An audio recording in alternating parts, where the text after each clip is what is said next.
culture is nobility. Chivalric orders and system of merit, ancient value for the future of humanity. Ladies and gentlemen, I would like to begin with a reflection. For centuries, humanity has tried to recognize and reward true worth. Every civilization needs symbols. In the Middle Age, that symbol was King Arthur, a legendary but timeless figure who represented the union of strength and virtue. Around his round table was born the ideal of chivalry, to share what is good, to protect the weak, and to keep one's word. From this ideal came, during the Crusade, the great religious and military chivalric order, the Order of the Holy Sepulchre, the Order of St. John of Jerusalem, later Malta, and Templar, and the Teutonic Knight. They joined faith with service and nobility with a spiritual mission. When these orders lost their military role, the ruler of Europe created dynastic order to reward loyalty and courage among their subjects. Between the 14th and 17th centuries, some, the most famous, were founded. The Order of the Garter in England, the Golden Fleece in Burgundy, later in Spain, the Order of St. Stephen in Tuscany, the Order of St. Genuarius in Naples, the Order of St. Michael in France, the Order of St. Maurice and Lazarus in Savoy, and the Constantinian Order of St. George, inherited from the heir of the Eastern Empire. Each dynasty wanted its own order, a symbol of continuity between crown and chivalric virtue. They came a turning point with Napoleon Bonaparte and the creation of the Légion d'honneur 1802. For the first time, an order did not reward noble birth, but personal merit. It was a moral and social revolution. Honor became accessible to anyone who served their nation and humanity.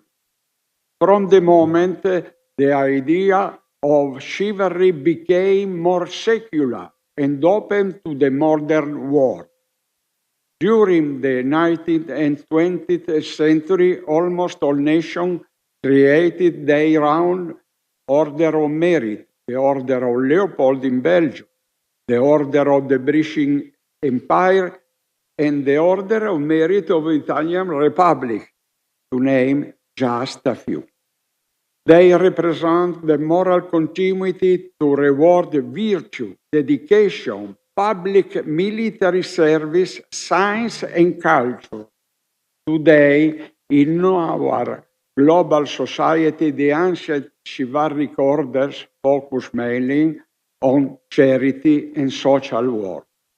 Recognition of merit is no longer limited to the state's order, but also include universal system of merit. What do I mean by system of merit? For example, the Nobel Prizes, award for peace, research, and humanitarian work. These are the modern expression of the ancient chivalric spirit, not of blood or the sword, but conscience, knowledge, and service to the humanity. From the knights of King Arthur to the awardees of our time, the message remains the same. Sine virtute nulla nobilita. Without virtue, there is no nobility. This is the bridge between past, present, and future, to turn the ancient chivalric ideal into modern tool for moral, civic, and human progress. In the 20th century, we witnesses in Hungary an evolution of chivalry with the example of the Vitezzi Rend, whose recipient is not a knight, but a hero, an order that preserved the feudal investiture and the hereditary succession, giving rise to a nobility of heroes. Today, its tradition is continued by Joseph Karl von Habsburg-Lothringen, the firstborn of the Hungarian branch. To show that true nobility still play a living and positive role in society, I would like to mention the Real Asociación de Hidalgos de España. In an age where people talk much about values, but often fail to put them into actions, this institution shows that nobility recognized by the state can still be a force for good, culture, and solidarity. Founded in 1950, the Real Association represents a model of continuity between tradition and modernity. It combines the ethical sense of noble belonging with a modern and effective social vision. Under the wise leadership of its president, His Excellency Dr. Don Manuel Pardo de Vera y Diaz, the association has turned the ideal of service into real and lasting action.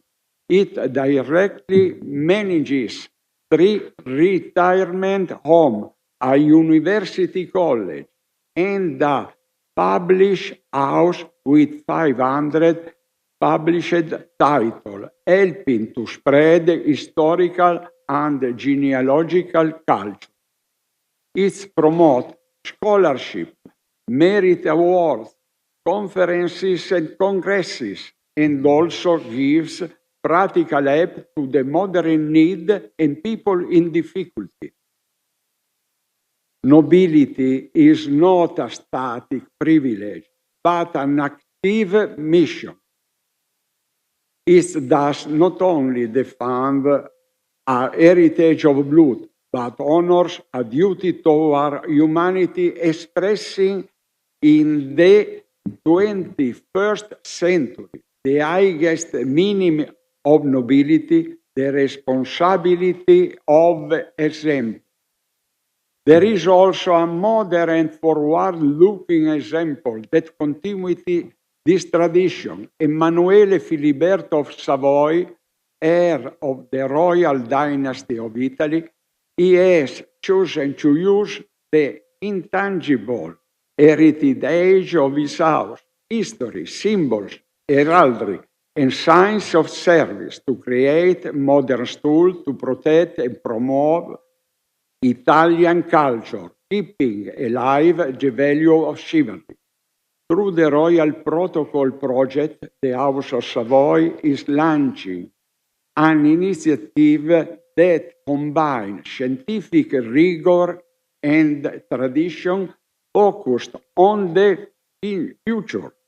A group of scholars and researchers verifies genealogy, coat of arms, and family tradition, offering the chance to include this element in the symbolic and moral continuity of the dynasty, not as a title, but as recognition of historical and cultural identity. The goal is ambitious, but deeply consistent with history, to use the prestige of the name and memory of historical Italian families to support concrete projects for the protection of national artists and landscape heritage. Castle, historical home, village, and landscape that represent our civilization.